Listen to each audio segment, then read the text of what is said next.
কোলে তুলে নিয়েছিল, সেই চাচাই একদিন প্রকাশ্য জনসমাবেশে তাকে অভিশাপ দিয়ে বলেছিল, তুই ধ্বংস হ। আর আল্লাহ, তিনি কি চুপ থাকলেন? না, তিনি চুপ থাকেননি। তিনি নাজিল করলেন এমন একটি সূরা যা কিয়ামত পর্যন্ত সেই চাচার লাঞ্ছনার দলিল হয়ে থাকবে। আজ সেই গল্পই বলবো, মক্কার সেই অন্ধকার দিনগুলো। গল্পটা বুঝতে হলে আগে সেই সময়টাকে বুঝতে হবে। মক্কা তখন গভীর অন্ধকারে নিমজ্জিত। পবিত্র কাবার চারপাশে সারি সারি সাজানো ৩৬০টি মূর্তি। মানুষ নিজের হাতে তৈরি পাথরের সামনে মাথা নত করছে, সেজদা করছে। কন্যা সন্তান জন্মালে লজ্জায় বাবার মুখ কালো হয়ে যায়।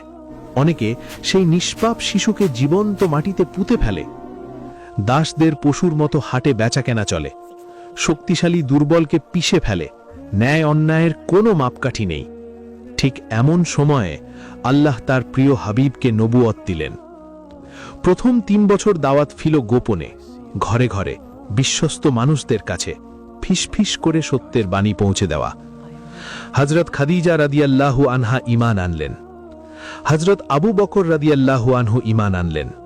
হযরত আলী রাদিয়াল্লাহু আনহু, যায়েদ বিন হারিসা রাদিয়াল্লাহু আনহু, একে একে ছোট্ট একটি দল তৈরি হল।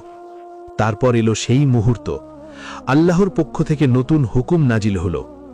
সূরা শুআরার ২১৪ নম্বর আয়াতে আল্লাহ বললেন, ওয়ানজির আশিরাতাকাল আকরাবিন, তোমার নিকটাত্মীয়দের সতর্ক করো। এতদিন যা গোপনে ছিল, এবার তা প্রকাশ্যে আনতে হবে। এবার সামনাসামনি মুখোমুখি হতে হবে নিজের পরিবার, নিজের গোত্র, নিজের সমাজকে। সাফা পাহাড়ের সেই ঐতিহাসিক মুহূর্ত। সেদিন ছিল এক উজ্জ্বল সকাল। রাসূলুল্লাহ সাল্লাল্লাহু আলাইহি ওয়াসাল্লাম বের হলেন ঘর থেকে। তার গন্তব্য সাফা পাহাড়। কাবার কাছেই অবস্থিত এই পাহাড়। তিনি ধীরে ধীরে উঠে গেলেন পাহাড়ের চূড়ায়।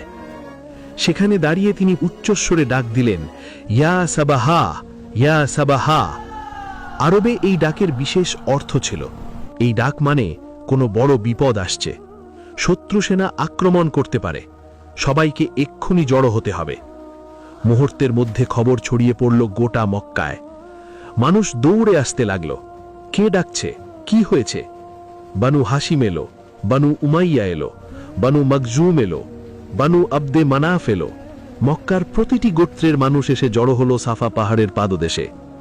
তারা উপরে তাকিয়ে দেখল, মোহাম্মদ দাঁড়িয়ে আছেন। সেই মোহাম্মদ যাকে তারা ছোটবেলা থেকে চেনে, যাকে তারা নিজেরাই উপাধি দিয়েছে আল আমিন, বিশ্বস্ত, আস সাদিক, সত্যবাদী, যার মুখ থেকে কোনোদিন মিথ্যা কথা বের হয়নি।